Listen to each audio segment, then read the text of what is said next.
Be going that way, and then we want the ball that way. What are we all doing here? Are we breaking for something? Okay. Camp Chronicles, baby.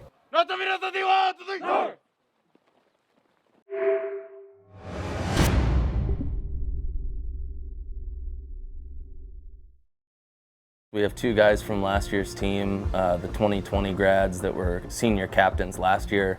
One of them's here today, Alex Sandoval, to come back after what they went through and not want to give up, not want to, kind of leave it behind and want to be able to help others in that. I think that speaks a lot to them. It was hard knowing that I wasn't going to be able to play for this school again, but to be here, to be back here as a coach, it's really nice.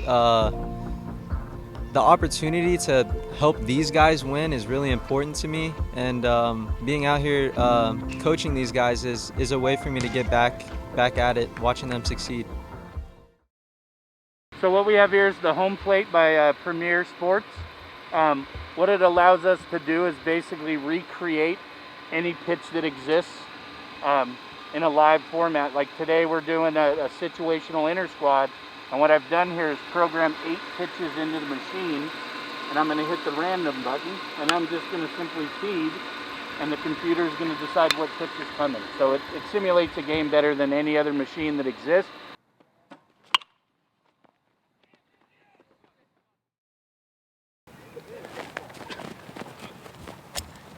What is this doing for the fellas here? It strengthens their legs, their endurance, and gives them resistance so that they can get a good jump in a steal or running the bases, either one. Did they have this when you were playing back in the They day? did not. They did not. They didn't have much of anything here. In fact, baseball was just invented right after I was born. So we have Delshawn Lanier. He's a junior this year. In my opinion, one of the purest bats in the South Bay, Southern California perhaps. Going to be a big-time D1 recruit. I'm sure that he's going to get some offers pretty soon as people realize what he is and what he's about. And the only thing better than his skill and his swing is the work ethic. So, you go to a random field on a Saturday and you'll see Delshawn out there. I'm much faster. I already have 6 stolen bases this year, and then I throw much harder. Last year I gained like 10 miles an hour from the outfield, so that's a good thing. And then I throw a little bit on the mound too, anything to help my team. So Joey McCormack, he's a senior. He's the heart and soul of the team. He does a little bit of everything for us. He's a catcher with a 1.8 pop time. He's pretty solid behind the plate. One of the best infielders you're going to get around. And this year he's going to close for us a little bit. He hits in the leadoff spot, does a little bit of everything, steals bases, keeps the run game in control. Really, where he goes, we go. Passion. I'm a guy that loves winning. I don't like losing. So, I'm just very competitive. Brenner Wyalama, he's a sophomore, started as a freshman last year, 6'3", big frame. He went from 80-81 as a freshman to 88, touching 91 this year. So big things to come from him. I know there's a lot of college interest already at that. As a sophomore, he's got good grades, good work ethic, and obviously that spike in velocity is due to a lot of hard work during this pandemic, which I think speaks a lot to him and his baseball future.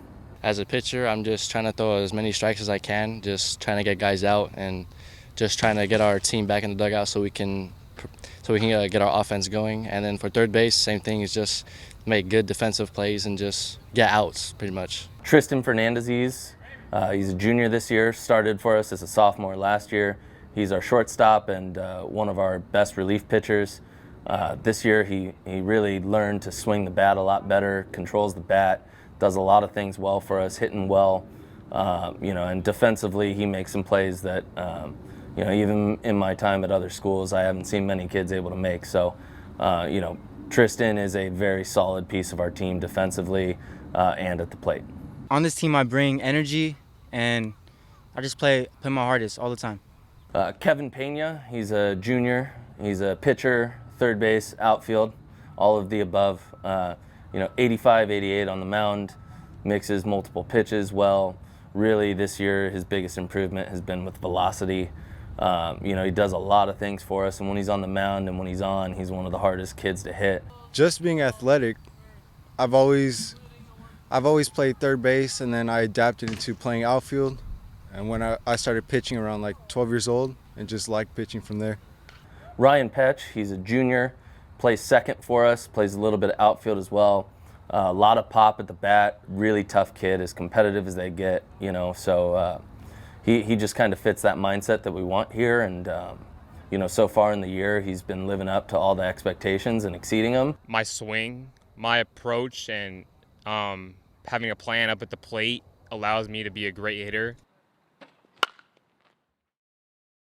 So we decided, rather than punishment conditioning wise, a couple practices ago, that we were going to start doing singing for the losing groups. So, and now we're moving on to Ain't No Mountain High. But to avoid the problems of the past, they're allowed to use their phone now for the lyrics. So here we go. And a 1, and a 2, and a 3.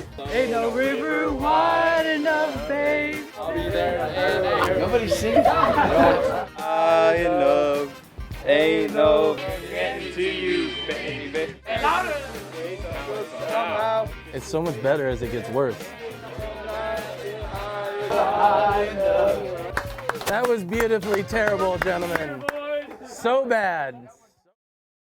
Some of the things we worked on yesterday: looking for reads, communicating that throughout the dugout, whether you're in the game or not.